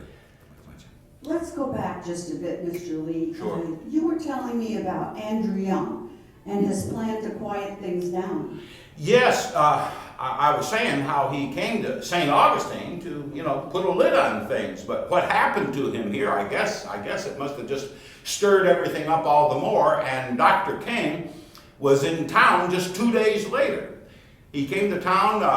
Ralph Abernathy was with him, and they went to the Monson Motor Lodge to have lunch, and of course they weren't allowed in, and when they insisted, they wanted to come in and eat, that's all. The law was called, and the cops came, and they arrested Dr. King right there outside the Monson Motor Lodge. Now understand, Martin Luther King Jr. had traveled all around Florida, and he was never arrested anywhere, never put in jail anywhere, except right here in St. Augustine. They took him and Abernathy, and they threw them both in jail, and that was that. Now, while he was in jail, he wrote a letter to his good friend, Rabbi Dresner, Israel Dresner, who was a rabbi from Springfield, New Jersey. And he said to Dresner, why don't you get some of your rabbi friends to come on down here to Florida, I don't know what his words were, and join in the party, and doggone, if Rabbi Dresner didn't do just exactly that. Rabbi Dresner has distinguished himself over the years until this present day as being one of the great minds, one of the great men on the side of social justice for all. Anyway, Rabbi Dresner got 15 other rabbis and brought them all down here to St. Augustine, and they did their protesting outside the Monson Motor Lodge, and they were all arrested. All 16 of them taken to jail, thrown into jail, and it was the largest mass arrest of Jewish rabbis in all of American history, and Rabbi Dresner added to his reputation as being the most arrested man the most arrested rabbi in history here in the United States. Yeah. But that's not all that happened at the Monson Motor Lodge, was it? No, indeed. I'll tell you, something else happened there. See, what had happened? Protesters who were coming to St. Augustine to join in the protest, joining in the civil rights movement, you see. The white folks who had come to Florida to protest to St. Augustine, they were staying at that same Monson Motor Lodge where they wouldn't let King and Abernathy come in. And there were no blacks staying there, of course, and it was a hot day, and the white protesters who were frolicking in the pool sent word to their black protesting friends who were staying somewhere else, come on over to the lodge, come join us in the pool. And they did. And here you got a picture. Here's all these white folks with African Americans splashing around in the pool and having a good time. And when folks saw that, they just went nuts, Now, I don't want to say everybody went nuts. There were some folks that didn't bother, I know. But a whole bunch of them, no, we can't have blacks. Of course, they didn't say blacks. You know what they said? We can't have blacks and whites in the same pool. And get out. They didn't get out. And so the owner or the manager, whoever he was, he come out. And he said, get out of my pool. I don't want you in here. And you know the language he used. Get out. And they wouldn't get out. So he got himself a gallon of muriatic or hydrochloric. I'm not even sure which kind of acid it was. He got a gallon of that acid. He said, I'll get you out of my pool. And he walked around and he poured it all around the perimeter of the pool. Now get out. If you don't get out, that acid's going to get you. But they were smart enough, those in the pool, to know that 1 gallon of acid, the same kind of acid that's used to clean pools, wasn't going to have any effect when it was mixed in with 12,000 gallons of water. And they stayed right there, playing in the pool and splashing. And so the law was called. Of course the law was called. The law is always called. and the law came, and there's a picture. There's a picture of a cop who took off his shoes. He had them right there by the side of the pool. And in his full uniform, he jumped right into the pool to start making arrests. And the photographers were there covering this. They got a picture of him jumping right there. They got him mid-flight. And that picture, well, it's one of the iconic photographs of the whole civil rights movement. That picture sailed all over the country, all over the world, even into Russia. and the Russian newspapers showed it with a caption that said words to this effect. See, this is what it's like in America, in the United States of America. You can't be swimming in the same water, and they're arresting people for doing just that. Yeah, and that just flew. This was during the Cold War, remember? This was 1964, and that was big news that the Russians could point the accusatory finger at us for not being decent folks, which we weren't. Yeah. Do you know where Maggie was during all this? Well, yeah, she was in all of this. She was in it up to her chin. Literally in that pool, I'm told. I can see it, of course. And just figuratively everywhere else. Yeah. The Monson is gone now, isn't it? Yeah, the Monson is gone, and Woolworth's is gone too. But they've got a plaque over there by the new pool that's there for the Hilton Hotel. And on that plaque, it says something like this: the Monson Motor Lodge was the focal point of the civil rights demonstrations in St. Augustine, led by Dr. Martin Luther King Jr. and Dr. Robert Haley, that man I spoke of a few minutes ago. Yeah. And I understand that Jackie Robinson, the first black man to play in the major leagues, came to St. Augustine. He sure did. You see, things were hot, and Jackie Robinson, he came to speak at St. Paul AME Church over on what's now Martin Luther King Jr. Avenue. Of course, that wasn't the name back then. And he came and he spoke. Jackie Robinson did, to about 100 people, and I was told that Maggie was there also. He came to tell the people to don't give up.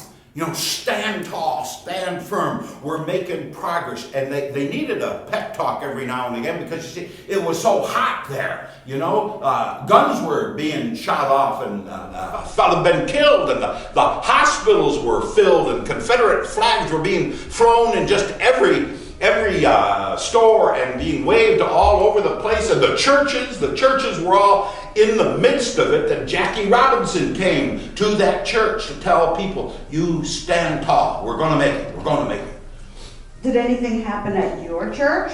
At my church, yeah. First Methodist Church, First United Methodist now. But I'll tell you what happened there is a fellow named Peter Bancroft.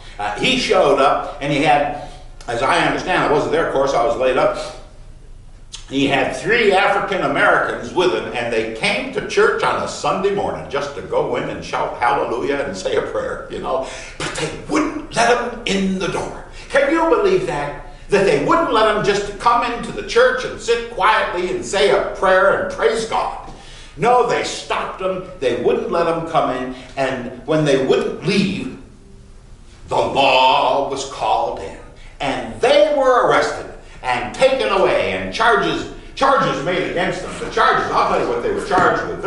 This is a hoop when you think about it. They were charged, here it is right here, they were charged with malicious intent, trespassing, breach of peace, and conspiracy. Imagine that, huh? Imagine that. And Maggie, I was told, was there, and she saw it all. Finally, a couple weeks went by, and on July 2nd, 1964, Lyndon Baines Johnson, LBJ, the good old boy, the Texan, the Southerner, he signed the Civil Rights Act of 1964. But even that didn't solve all the problems, did it?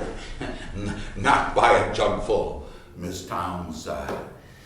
Not by a jugful. Demonstrations continued after that signing, some would say worse than ever.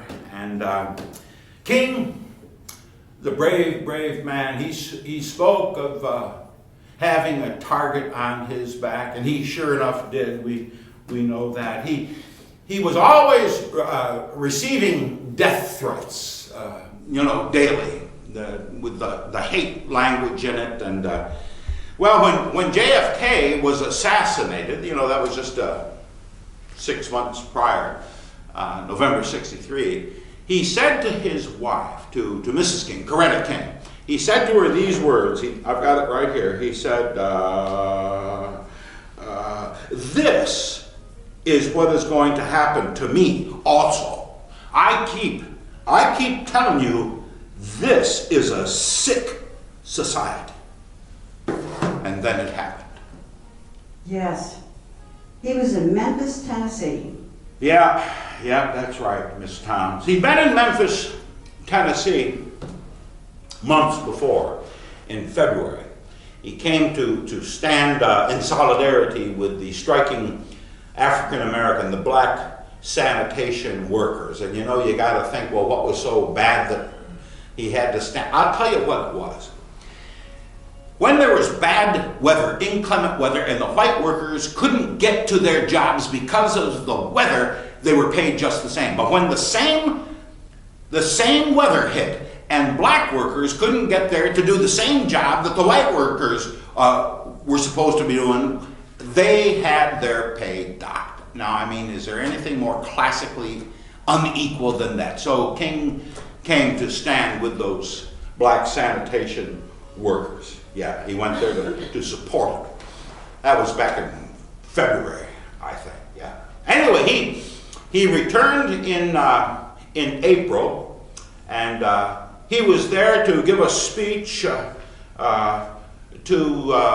the worldwide gathering of the Church of Christ, and his plane was delayed. I remember that. He couldn't get there on time because there was a bomb threat. There was always a bomb threat whenever he went anywhere. There was a threat. But when he got there, he addressed that big crowd of people, and he gave what some folks say is the greatest speech of his life. He gave what he called, what we call, "I've been to the mountaintop address."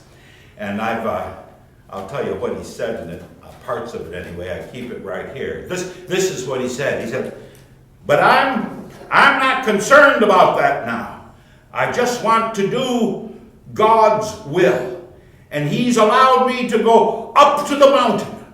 And I've looked over and I've seen the promised land. I may not get there with you, but I want you to know tonight that we as a people will get to the promised land.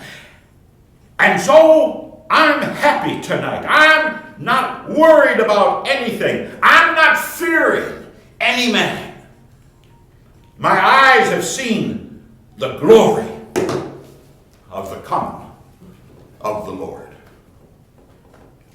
It was a wonderful speech. Yeah, it sure was. Yeah. What are all those notebooks and papers you have there, Mr. Lee? Oh, it's nothing. Well, I shouldn't say nothing. It's something. It's been what I've been writing down for nearly 50 years. My thoughts, my memories, taking notes about what happened. I thought I'd put it all into a book. You know, I was going to call it Maggie's Dream. You know, I was going to dedicate it to Maggie and in memory of Dr. King. But my eyes have been failing for so long now, and I haven't been able to do any writing. And fact of the matter is, I had to come to terms with the fact that my syntax and my grammar, they ain't so good. if you know what I mean. But I can still tell the stories. I can talk the stories, and so well, that's why I entered your contest here, thinking maybe you'd give me a chance to tell the story. I'd like to take a break now. Mike, Chuck. No, excuse me there, Miss Towns. I just assume we don't take a break. I want to hurry this along. There's folks. I got to get down to the polling place, and there's folks down there who are waiting for me. They know that I'm here at Eclipse with you, telling this story, and they're going to be anxious to hear how it went. So I'd like to keep right on going, if you could. All right. Okay. All right. All right. So it was April 14th, 1968. And Dr. King was in Memphis. Yeah, in Memphis. He was staying in room 306 at the Lorraine Motel. Ralph Abernathy was his roommate there, and they used that room kind of as their headquarters. And this was the day after the big speech the night before. And about 6 o'clock, Dr. King went out on the balcony, and he was bantering over the railing, talking to folks who were coming and who were going, and saying hello and all that. And Jesse Jackson was there, and he hollered up to King, "Hey, look who's here with me! It's Ben Branch. You know Ben?" And Dr. King spoke over the railing. He said, "Yes." His last words he spoke. Yes, I know, Ben. He's my man. Make sure tonight at the meeting you play Precious Lord, Take My Hand. Play it real pretty. You know that old hymn, Miss Thomas? Yes, I do. It's one of my favorites. Yeah, mine too. Me and Maggie, we sang it that first time we went to church after our birthday party out there at Hojo's. Precious Lord, take my hand, lead me on, let me stand. I am tired, I am weak, I am worn. Through the storm, through the night, lead me on to that light. Take my hand, precious Lord, lead me home. That was just beautiful. And you got me choking up a bit too. Yeah, me too. Me too. You know, I get that earworm thing they call it going on in my head, and I find that I'm either whistling or humming or singing that Precious Lord just about every day of the week. Yeah. And that hymn was the last thing about which Dr. King spoke. Yeah. Right, Mr. Lee? Yeah. The way I understand it, he was standing out there on that balcony when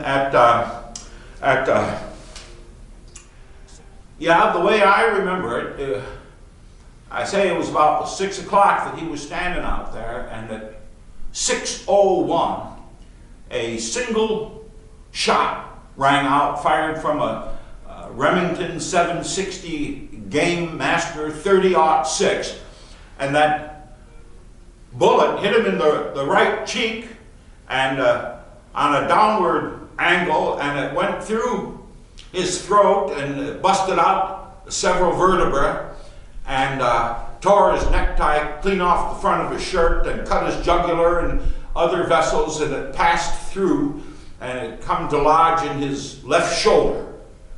And Abernathy and I guess the others, they heard the shot and they come running out there onto the balcony, and there was Dr. King lying in a pool of his own blood. And some Andrew Young said he thought he was dead right then when it hit him, but somebody else said, no, there's a pulse, quick. And they acted quickly, and they got him to St. Joseph's Hospital, and in the OR, I guess it was, they opened up his chest and CPR was applied, you know, cardiopulmonary resuscitation, and but it was too late. They couldn't do anything, and he was pronounced dead at 7:05 p.m. James Earl Ray. Yeah, James Earl Ray. They saw him running from a rooming house or boarding house across the way, and they lit out after him, but he gave them a run for their money. It took them 2 months, but they caught up with him in England, at the Heathrow Airport in London, and he was arrested, and he went to trial, was convicted, sent to prison. A lot of folks don't remember that he escaped from that prison. He was out for a couple of days, then they caught him again, threw him back in. Yeah. Some folks think that Ray didn't act alone. They thought there was a conspiracy. What do you think? Well, you know, if there were folks in on it with him, you know, somebody might have bought the gun, or somebody who supplied the car, or bought the airline, you know, if there were folks that were involved in it per se, well, chances are, you know, it's 44 years ago, chances are they're all dead and gone now, but beyond that, was there a conspiracy? Hell yes, there was a conspiracy. I mean, you know, if I'm honest, I've got to say I was a part of that conspiracy, you know, that could create an environment, that could create an atmosphere where this kind of activity not only could be planned, but could be executed, and over which there would be rejoicing by tens of thousands, hundreds, millions who were glad that it happened. And if I'm honest, I have to say, yes, there was a conspiracy, and I was a part of it that helped to create that atmosphere. Yeah. How did you hear about I'll never forget. I was in my car. It was late at night. I was coming back from Anastasia Island. I was on the Bridge Alliance coming back over to the mainland. I was on we're down toward San Marco Avenue, and I heard it. It was well after midnight, I know, and I just couldn't believe it had happened. I pulled my car over there on the San Marco Avenue, and I remember just taking a hold of the wheel at 10-2 and just shaking it. And I was screaming out, Maggie, Maggie, Maggie, Maggie, Maggie, Maggie, Maggie, Maggie, Maggie, I'm sorry. I felt so bad for Maggie. And I felt so bad about Dr. King. You see, in the 5 years since I participated in that assault on Andrew Young, I had come to admire Dr. King. I'd come to respect him, to like what he was doing, and I've been changed in that 5 years. Yeah.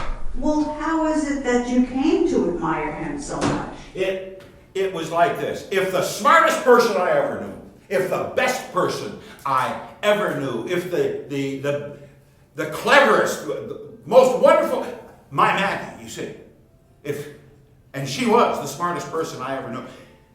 If she thought thus and such to be so about the movement and about Dr. King, I simply had to reassess my whole philosophy, my whole understanding of things, and start from scratch, because she believed thus and such. And so I did. I studied it all. I read it all. I gave my life over to trying to understand what it was all about. I prayed about it. I asked God for forgiveness for not being the kind of person that I thought I had been back in that day. And in time, I was converted. I believe that Maggie finally got what she was working toward when she got that person she believed was inside of me to get out from underneath my thick, white, racist skin. But you never spoke to Maggie again. No, I never talked to her. I wrote her a letter. Oh? Yeah, you see, there was a big march that was taking place in Alabama, going from Selma to Montgomery across the Edmund Pettus Bridge. And there was a rally that was going to take place there. One did take place on March 7th. They were going to begin this 50-mile hike on March 7th. It was a Sunday. And 600 people started walking across that bridge. And when they got up there, I guess about midway, they were set upon by the stormtroopers, the police, the state troopers, whoever they were, and they just beat those 600 people to a pulp. They turned that bridge into an abattoir, so much blood, and those folks had to retreat. They went back to Selma. They couldn't go on. It was terrible. That day was called Bloody Sunday. They said they were going to have another attempt at it. 2 days later, on March 9th, and this time Dr. King showed up to participate in it himself, and the numbers swelled to 2,500. And Dr. King led that 2,500 peaceful protesting group across that river. And they were up there on the Edmund Pettus Bridge, and then he stopped the march right there. He could see all of the military and the stormtroopers and the state troopers on their horses with all of their clubs and all of that. And Dr. King stopped right there, and he got down on a knee or both knees, and he said a prayer. And when he stood up, I don't know why, he turned around. And he led those 2,500 people back to Selma, from whence they'd begun, and that was called Turnaround Tuesday. I don't know why he turned around. It was either because he thought to himself, my goodness, this is going to be a worse beating today than it was the other day, the way they were formed up down there. Or perhaps he was heeding LBJ's pleading that had been to don't do that bridge crossing yet. Just put it off. But anyway, Turnaround Tuesday, it went back. Now, I heard the next day that Maggie was going to take a trip up there to Selma, and she was going to participate in the third attempt to get across that bridge. And when I heard she was going up there, I wrote her a letter. I got a copy of it here. It's dated March 11th, 1965. And I wrote to her, "Dear Maggie, I know you don't want to hear from me, so I'll keep this real short. I heard you are going up to march with Dr. King in Alabama from Selma to Montgomery, and I know I couldn't stop you even if I tried. Please be careful, please be careful. Please know that I'm sorry, awfully sorry. Please know I'm changing. I'm working at it. I'm trying to change. I'm so ashamed of myself. You were right about everything. I was wrong, so wrong. I was no Christian. When you see Edie, please tell her how sorry I am." And I just signed it, Beau. Did she write back to you? No, she never got it. I never mailed it. Well, why not? Well, I had second thoughts. I knew she was better off without me, and I'd hurt her so bad. She deserved a whole lot better than me. I never mailed it. And she went up there, and she was on that walk from Selma to Montgomery. On that attempt, I think it was on the 21st of March. The number, they started out at 600, then 2,500. When they began at the third try, there were 25,000 people. And by the time they completed the walk in Montgomery, the number had grown to 32,000 people. And Maggie was there. And the historians say that march, that Selma march, was the greatest impetus that climaxed in the passing of the 1965 Voting Rights Bill.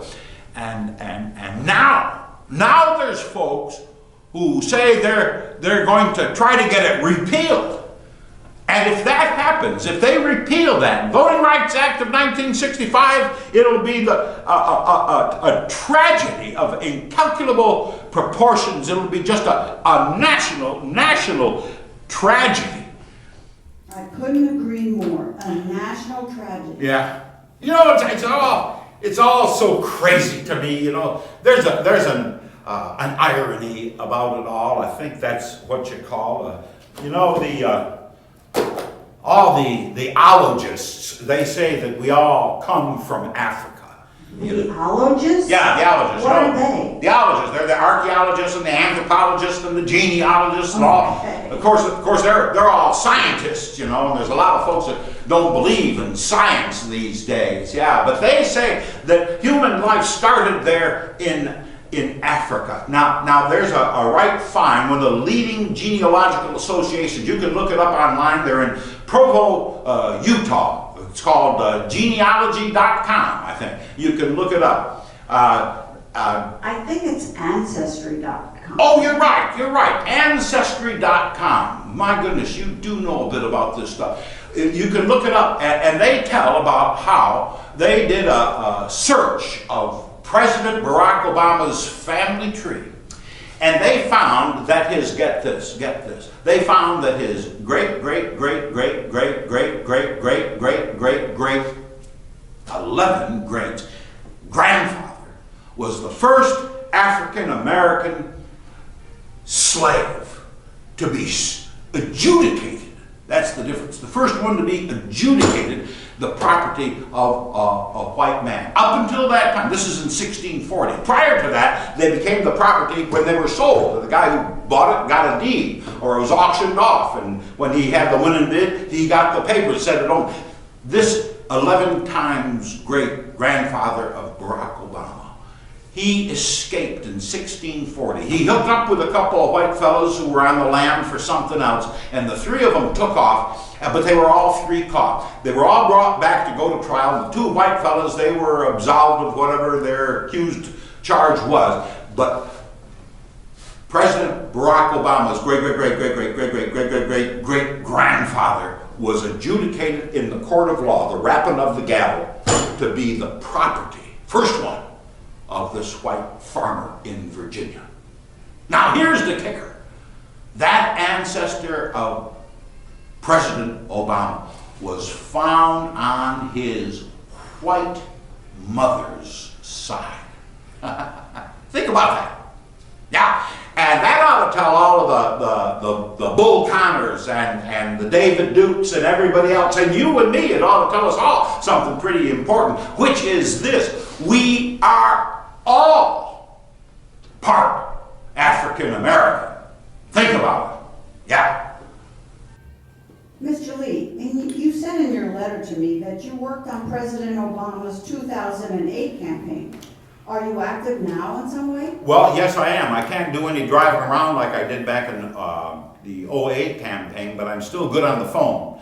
And I'm still doing all I can. You know, we're trying to raise money and get voters registered. And what we're doing is we are promoting hope. That's exactly what we are doing. And promoting Maggie's dream, I like to think of it. Yeah. Andrew Young came back to St. Augustine last year. Did you see him? I sure did. Along with the hundreds and hundreds of other folks, I saw him. He came back for the dedication of the Crossing Monument. That's what they call it. They poured a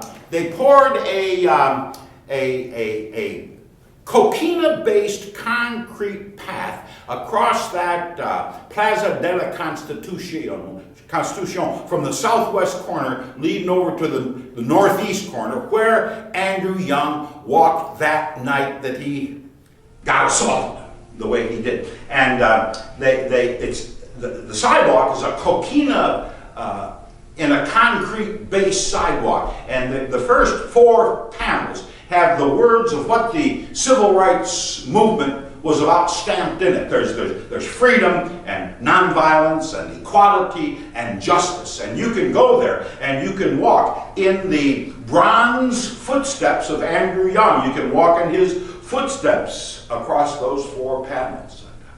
He came here and he walked in that soft coquina-based concrete and you know, they made bronze castings of it. When you put something in concrete, you take it out, it kind of sucks it up a little bit.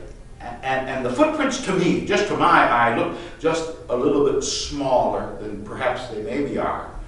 But I don't think there's any man alive who could fill Andrew Young's footsteps. Yeah. Did you get to speak to him? No, not personally. I cheered him on with everybody else. You know, he's such a great man. I mean, he was that was just the beginning of his historically significant life there in St. Augustine. He went on to be a congressman in the United States Congress, and he served a couple of terms as mayor of Atlanta, and he was President Carter's ambassador to the United Nations. He was a great man, courageous, smart. What a man. What a man. Did he talk about the night in the plaza? Well, I know one fella, I don't know if it was a fella or a woman, he was asked, why didn't you stay down when they hit you the first time? You know, you only got hit the second time because you stood up. And he said, I got what he said here. He was asked why he didn't stay down. And this is what he said. I think this is important. He said, it was part of our discipline. You never let violence stop a movement. You never stop. If one person falls or is even killed, someone else must take their place. Dr. King's son was there. Yeah, he was. Nice fellow, smiling. I remember seeing him there. George McGovern was there too, Senator George McGovern. Now there was another great man of principle, I believed. He lived here in St. Augustine 6 months of the year, and I had the privilege of meeting him and dining with him on 2 occasions. And he was a great man. You know, most folks today know that He ran for the presidency, but he was defeated by Richard Nixon in 1972. But that's not his main legacy, I don't think. On one occasion, he spoke to a few of us at this dinner party, and we talked about his greatest legacy might be all that he did to get us out of that Vietnam morass that we were in. But perhaps even more important, some folks might say, was that he did more than any man alive to alleviate world hunger through his efforts. Great, great man. He's gone now. He's been gone a couple of months, and we all here in St. Augustine, we miss him. Yeah. You didn't vote for George McGovern in '72, did you? Yes, I did. I voted for him. I'm proud to say that I did. And I know it's difficult perhaps to understand how I could make that kind of a conversion, but you see, Maggie changed my life. She changed my philosophy. She changed my understanding, my aspirations, my politics, everything. And yeah, I voted for George McGovern.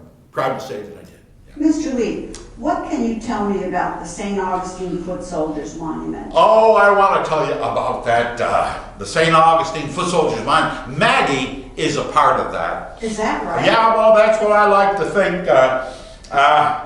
The St. Augustine Foot Soldiers Monument, that is a 675-pound monument of stone and bronze that's going to last. It sits on a 10 by 12 foot concrete platform that's below the surface of the ground, that's 1.5 feet thick. And that 675-pound monument sits on top of it.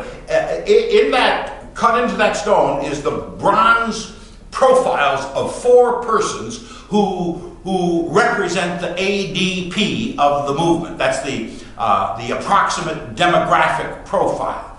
The first figure is a black man, or a black woman is the first one, in her 60s.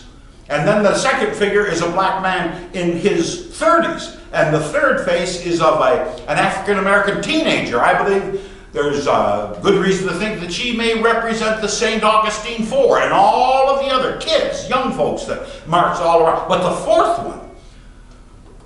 fourth one is that of a Caucasian college student, and for me, that's Maggie. That's Maggie. Yeah. Now you know the Monson is gone now, and Woolworth's is gone now. But I just want to believe that monument will be there just forever. I wonder sometimes if Maggie ever saw it. And I want to believe that too. Yeah. And I believe we have enough. Chuck, Mike, Susan, that's a wrap. Mike, Susan. Come on in here and have a cup of coffee. You too, Mr. Lee. I'd love to take you up on it, but I really can't. Like I said, there's folks down at the polls waiting on me, and I gotta get down there. I gotta Well, do it. just before you go, just one more thing. Yeah, sure. You said, I've got it right here. I was a witness to the greatest transformation imaginable in the United States of America. I think I know you meant the civil rights movement. Yeah. But I think you may have been the greatest transformation imaginable. Well, that's kind of you to say it that way, but lots of folks changed. I'm not the only one, you know. There are some probably worse than me that changed even more so. You remember Billy, the car stoning kid there? He went to Vietnam. He got blown to bits over there, and they left him for dead, and then somebody said, no, he's still alive. And they got him into a hospital, and they fixed him up, and he survived. And he thought that his survival was... well, he got religion, I'll put it that way. Thought it was an act of God that caused him to live through that. And he got himself put back together. And when he got out of the service, he went to college. Never thought he was a college material myself, but he went to college and he did well. And then he went to seminary and he got himself ordained a minister. I don't know what denomination, but he married the nurse that had brought him through this ordeal. And she, his wife, was and is an African-American woman. And the 4 of them, or the 2 of them, have 4 children. Yeah, African-American children. Yeah, yeah. Now there's a change. Now the two of them, Billy and his wife, they work for some big conglomerate that's trying to help poor people, and he travels between Detroit and Chicago, trying to organize food lines and other things that trying to be done for the impoverished. Yeah. Some folks would say, enough has been said. We don't have to keep talking about it over and over again. Yeah, I know they'd say that. Well, there's folks who say that about the Holocaust too. There's folks say they don't want to see any more pictures, or hear any more. But if we don't tell, there's folks who say the Holocaust didn't really happen. They've got to keep telling that story over and over. It's the same thing with the Civil Rights Movement. If we don't tell the story and keep telling it, then the young folks coming up, they won't know about it. And pretty soon there'll be folks who say it didn't happen. And if we don't tell the stories over and over, we are, what do they say? If we don't learn from history, we are doomed to repeat it. So we're telling the story. We're going to keep telling. We must continue to tell the story. Right. Yes. So you're going to vote now, Mr. Lee? Yep. I'm going to vote. Do my thing over there. Say you staying here in St. Augustine? Yes, I am. Call me MJ, please. MJ. Yes, I'm staying at a bed and breakfast over by Marine Street. Oh, all right, MJ. You can call me Beau. Bed and breakfast. I've never been in any of them over there. I got my house right here, but I know they've got some fine places over there. They do. It's very comfortable. Yeah. Well, my husband died 6 years ago, and our children, Andrew and Rosa, are all grown and have their own families. Andrew and Rosa. You named your children Andrew and Rosa. Oh, that's quite a tribute there, I'd have to say that. Well, they're all grown and so are their children, so I'm thinking of moving back to St. Augustine. Oh, moving back? You lived here before, did you? Yes, during my college years, over on Magnolia Street. On Magnolia, that's where Maggie lived. Yes. On Magnolia, MJ, Margaret, Jean, Maggie, is that you in there? Yes, Beau, it's me, Maggie. Oh, Maggie, I can't hardly see you in there. Well, it's really me, Beau. Maggie, MJ, Maggie with the long brown hair? No, Beau, it's real short and gray now. Oh, dear Beau, I'll drive you to the Bowls. And after you vote, we could go get some fried clams at Hojo's. How would that be? With tartar sauce? Yes, with tartar sauce. Yeah. But only if you'll sing one more verse of Precious Lord for me. And then, maybe together we can look at all your papers. Together. Just give me a second. I'll be in there with you in a moment. You look at it with me? Oh, Maggie, I can't believe it's you.